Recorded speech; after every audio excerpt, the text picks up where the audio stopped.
अखिलेश यादव ने जो कथावाचकों के साथ घटना हुई थी जी। उनको बुला के सम्मानित भी किया है। मगर एक और उसमें ये है पहलू देखिए कि सोशल मीडिया पे ही दोनों के बयान आए हैं, कोई प्रत्यक्ष वहाँ देखने वाला नहीं है, तो सिर्फ एक को सम्मानित किया है और एक को नहीं किया है। तो इसमें आप क्या बोलेंगे, भागवत करने का अधिकार सभी को है कि सिर्फ व्यक्ति विशेष को है? देखिए ऐसा है, आपने जो प्रश्न पूछा है बहुत अच्छा पूछा है। और कथा कहना वैसे तो सबके लिए है। हमारी परंपरा में व्यक्ति विशेष के लिए नहीं कहा है, विद्वत्ता के विषय में कहा है कि जिसने वास्तव में अध्ययन किया है, वास्तव में जिसने पढ़ाई की है, वास्तव में ग्रंथों का अध्ययन किया है, वो कर सकता है। और जिसको कुछ आता ही नहीं है वो करने बैठ जाए तो वो हमारी परंपरा के विरुद्ध है, वो हमारे धर्म के विरुद्ध है कि जानते कुछ नहीं है और फालतू बातें करने लगें तो वो विरुद्ध है और उसमें दोष भी लगता है। देखो, भागवत कहना कोई साधारण चीज़ नहीं है, भागवत संहिता कोई साधारण नहीं है। जब व्यास जी ने भागवत संहिता का निरूपण किया, नारद जी से कहा ये किसको दें, इसका उल्लेखन कौन कर सकता है, तब नारद जी ने बताया कि महाराज आपके पुत्र श्री सुखदेव जी महाराज, उनसे श्रेष्ठ कोई नहीं है क्योंकि वो परमहंस हैं।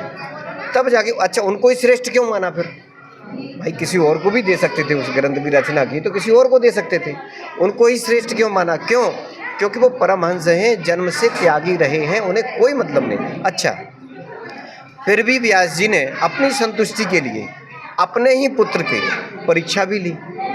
श्री जनक जी के महाराज के यहाँ भेजा गया था कि इनको हम भागवत संगीता दे रहे हैं तो इन्हें के अंदर क्या सहन करने की, काम, क्रोध, मद, लोभ, कामना इत्यादि। तो जा कर के इन तीनों चीज़ों के लिए कि इनको क्रोध तो नहीं आता है, भाई वक्ता को ज़्यादा क्रोध नहीं आना चाहिए, तभी तो ठीक है। वक्ता को अपनी दृष्टि पर नियंत्रण करके रखना चाहिए, ये उसके लक्षण हैं। भाई संसार में हम लोगों के बीच में बैठे हैं और फालतू की इधर उधर ये सब करे, ये क्या है? गलत बात है।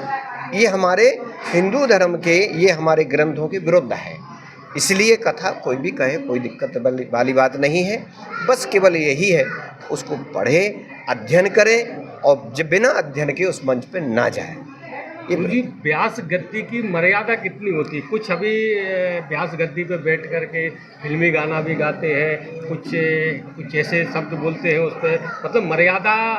ये मर्यादा थोड़ी है, ये मर्यादा नहीं है, ये तो सब नौटंकीबाज का काम है। ये मंच पे ये सब बोलना ये गलत है।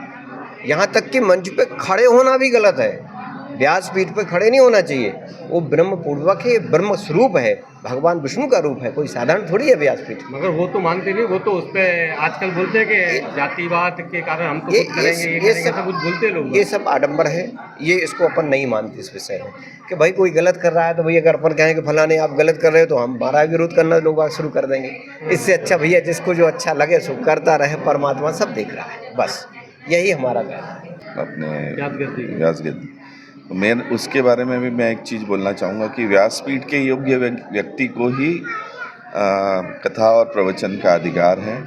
उसमें निश्चित रूप से जैसा गुरुजी ने कहा कि अगर वो व्यक्ति उस योग्य है, उसने उतना अध्ययन किया है और उसको ज्ञान बांट सकता है, तो ही वो व्यक्ति योग्य है व्यासपीठ पे बैठने के, वो अन्यथा उसको। मगर अभी क्या है, मतलब आपने भी देखा सोशल मीडिया पे व्यास गद्दी की मतलब मर्यादा को भंग कर दिया गया है और ऐसी बातें होती है और फिर वो बोलते हैं कि हम अलग जाति के होते हुए भी हमारे को टारगेट बनाते, हमें नहीं करने दे रहे भागवत, सिर्फ ब्राह्मण का अधिकार थोड़ी है भागवत करने का। देखिए, विश्व स्तर पे एक बहुत बड़ा षड्यंत्र चल रहा है हमारे सनातन को बदनाम करने का।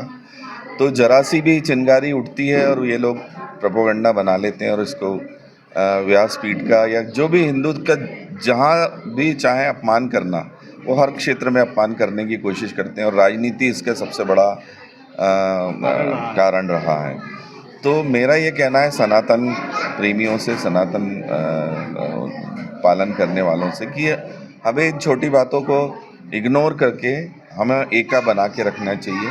और चूँकि सनातन एक बहुत बुरे दौर से गुजर रहा है, पूरी तरह से विश्व के हर धर्म हमारे को तोड़ने के लिए लगा हुआ है, जबकि सनातन ने ही उनको राह दिखाई है। लेकिन स्थिति ये है कि सनातन को ही टारगेट बनाया जा रहा हर जगह।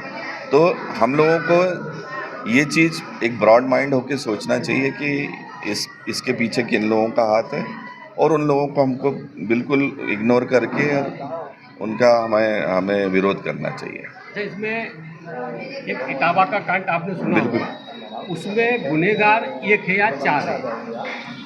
4 ने अगर किसी को पीटा तो उनको वहाँ के कानून ने या उनकी सरकार ने उनको सजा भी दे दी, मगर इस पे टारगेट बनाया गया पूरे समाज को, तो ये उचित है क्या? नहीं, बिल्कुल गलत है। किसी व्यक्ति विशेष ने अगर कोई अपराध किया है और 4 लोगों ने उनको उस अपराध को देखा है और 4 लोगों ने उनको अगर कोई नाजायज़ तरीके से उनका वो किया है, विरोध किया है, तो पुलिस ने उनका वो तो कर दिया है, वो उनको बंद कर दिया था। लेकिन उसके लिए पूरे समाज को दोषी मानना ये बिल्कुल गलत है। जैसे मुस्लिम बोलते हैं कि हम आतंक का मुस्लिम धर्म से कोई लेना देना नहीं है, वैसे ही इस तरीके की घटनाओं से हिंदू धर्म का कोई लेना देना थोड़ी है। तो पूरे धर्म को पूरे माना जाता है, तो उसका बिल्कुल मैं विरोध करता हूँ और गलत है वो। ये कमेंट आ रहा है कि हम ब्राह्मणों से पूजा बंद करा देंगे तो इनका घर चलना बंद हो जाएगा, मगर आप भी इसका आकलन कर सकते हैं कि 1000 में 1 ब्राह्मण ही कर्मकांडी ब्राह्मण है जो पूजा पाठ करता है, सिर्फ 1, बाकी 999 तो अपने व्यापार बिजनेस में है। तो फिर आप कैसे बंद करा दो? एक ही को बंद कराओगे ना, सबको कैसे करा देंगे? नहीं, आप अपने घर की वास्तु शांति किससे करवाएंगे? वो तो बोल रहे हम नहीं कराएंगे। आप अपने विवाह में करोड़ों लाखों रुपए खर्चा करते हो और आप 5000 रुपये दे के एक पंडित से आप फेरे करवाते हो ना, तो वो चीज़ बंद नहीं हो सकती। कितना भी विरोध कर लें लोग, लेकिन वो हो नहीं सकता, क्योंकि जो कर्मकांडी या जो अपने प्रकांड विद्वान हैं, उन लोगों की तो हमेशा पूछ होनी है। हाँ, यहाँ अगर जो कुछ पाखंडी हैं, हम देखते हैं व्यासपीठ पे और टीवी पे देख रहे हैं, कई पाखंडी बैठे हुए हैं हाँ, जो जिनको लाखों करोड़ों, मैं नाम नहीं लेना चाहूँगा। एक संत तो ऐसे हुए हैं जिन्होंने अपने बोला जाता है कि सनातन का इतना अपमान किया कि उन्होंने शमशान में फेरे करवा दिए, जबकि अग्नि का कितना बड़ा अपमान हुआ है वहाँ। बहुत बड़ा। वो अग्नि जो होती है, 5 तरीके की अग्नि होती है। आप हवन की अग्नि को आप शव की अग्नि से कैसे तुलना कर सकते हो? तो ऐसे बहुत सारे लोग हैं, उनका सपोर्ट करने वाले उनके सपोर्ट करने वाले भी हैं, लेकिन सनातन का ना औरंगजेब कुछ बिगाड़ पाया है, ना सेल्यूकस या सोक्रेटिस बिगाड़ पाया है, ना कोई बिगाड़ पाएगा। सनातन वहीं खड़ा है, वहीं खड़ा रहेगा जी।